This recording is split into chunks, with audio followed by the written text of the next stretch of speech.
لقمان رحمۃ اللہ علیہ فرماتے ہیں، انسان کو موت کے خطرے سے زیادہ غریبی کا خطرہ ہے۔ پہلے غریب کے معاشی حالت کی اصلاح کرو، پھر اس کے ایمان کی۔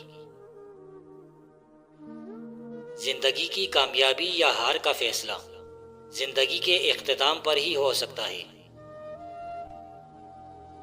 بظاہر ہر بدکار کو ڈھیل دی جاتی ہے اور نیک بندے پر تنگی کی جاتی ہے۔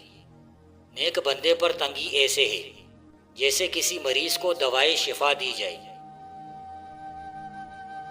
گمنام ہونا مشہور ہونے سے 1000 گنا بہتر ہے۔ مکمل وہ چیز ہوتی ہے جس میں کسی اضافے کی ضرورت نہ ہو، نہ ترمیم کی۔ اللہ سے وہ چیز مانگے جو اللہ کی راہ میں خرچ کرتے وقت دقت نہ ہو۔ اللہ سے مانگی ہوئی نعمت اللہ کے لیے وقف ہی رہنے دیں، چاہے وہ زندگی ہی کیوں نہ ہو۔ کسی شخص کی حیثیت اور حالت سے زیادہ خدمت کی توقع نہیں رکھنی چاہیے۔ جس حکمران میں شجاعت نہیں ہوگی وہ اپنے مخالفوں سے پورا مقابلہ کر سکے گا، نیز رعایا بھی اسے ذلت کی آنکھ سے دیکھے گی۔ اکثر لوگ سخت غذاؤں کا استعمال کرتے ہیں اور ان سے وہ سنگ دل ہو جاتے ہیں۔ صوفیاء کرام جب لفظ عشق بولتے ہیں تو اس سے ان کی مراد ذات بخت ہوتی ہے، اور کبھی اس سے مراد محبت لیتے ہیں۔ مردان خدا وہ ہوتے ہیں جو ہمیشہ اللہ تعالیٰ کی رضا پر شاکر رہتے ہیں۔ ان کے کلام اور ان کے وجود میں نفسانیت کا شائبہ تک نہیں پایا جاتا۔ تمام عمارات کی نسبت دل کی عمارت اللہ تعالیٰ کی یاد کے لیے بہتر ہے، جبکہ باقی تمام عمارتیں زوال پذیر ہیں اور دل کی عمارت ہمیشہ رہنے والی ہے۔ عورتوں سے بھرا بازار ایسی جگہ ہے جہاں شیطان انڈے دیتا ہے اور بچے دیتا ہے، وہاں پر جانے سے پرہیز کرو ورنہ تباہ ہو جاؤ گے۔ اس دوست کا گلہ کر رہے ہو جو دھوکہ دے گیا، گلہ اپنی عقل کا کرو جو دھوکہ دینے والے کو دوست سمجھتے رہے۔ خواہش پوری کرنے والا بزرگ اور ہے اور خواہش سے نجات دلانے والا اور۔ خواب کی اونچی اڑانیں بیان کرنے سے زندگی کی پستیاں ختم نہیں ہوا کرتی۔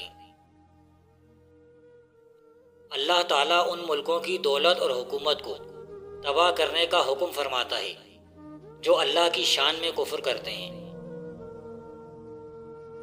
موت کو ہمیشہ اپنے تکیے کے نیچے جانو اور امید رکھ کر چھوٹے گناہوں سے گریز کرو، تو ذلت و خواری سے محفوظ رہو گے۔ جب بندہ بے راہ ہو جائے تو اس پر عذاب مسلط ہو جاتا ہے، جس سے نجات پانا بے حد مشکل ہوتا ہے۔ پہاڑ کی چوٹی تک جانے کے لیے کتنے ہی راستے ہو سکتے ہیں، لیکن سفر کرنے والے کے لیے صرف ایک ہی راستہ ہوتا ہے۔ اللہ کی رحمت سے انسان اس وقت مایوس ہوتا ہے جب وہ اپنے مستقبل سے مایوس ہو جائے۔ سالک کو چاہیے کہ وہ صبر سے کام لے اور ہمیشہ اللہ تعالیٰ کی عبادت و ریاضت میں مشغول رہے۔ والدین کعبۃ اللہ کی مانند ہیں، اگر والدین رد کر دیں تو ہرگز مقبول نہیں ہوگا۔ نفس اور شیطان ایسے دشمن ہیں جن کا خطرہ مہد سے لے کر لحد تک ہوتا ہے۔ جس آدمی کے پاس دین کی راہ پر چلنے کے لیے نہ وقت ہے نہ مزاج، وہ اپنی ناکامی کے بارے میں اور کیا کہہ سکتا ہے۔ ہمارا بدترین دشمن وہ ہے جو دوست بن کر زندگی میں داخل ہو، اور ہمارا بدترین دوست وہ ہے جو دشمن بن کر جدا ہو۔ شیطانی وسوسے کی سب سے بڑی تاثیر یہ ہے کہ وہ انسان کو کافر بنا دے اور دین سے نکال باہر کرے۔ حجاب نفسانی کو دور کرنے اور طبیعت کو دنیا کی لذتوں سے باز رکھنے میں موت کے ذکر سے زیادہ نفع بخش اور کوئی شے نہیں ہے۔ سب سے زیادہ خطرناک دشمن وہ انسان ہے جو مسافر سے ذوق سفر چھین لے اگر دولت مند ہونا چاہتے ہو اور ارب پتی بننا چاہتے ہو تو صبح شام 3 مرتبہ یہ دعا پڑھا کرو: اللہم اکفنی بحلالک عن حرامک واغننی بفضلک عمن سواک۔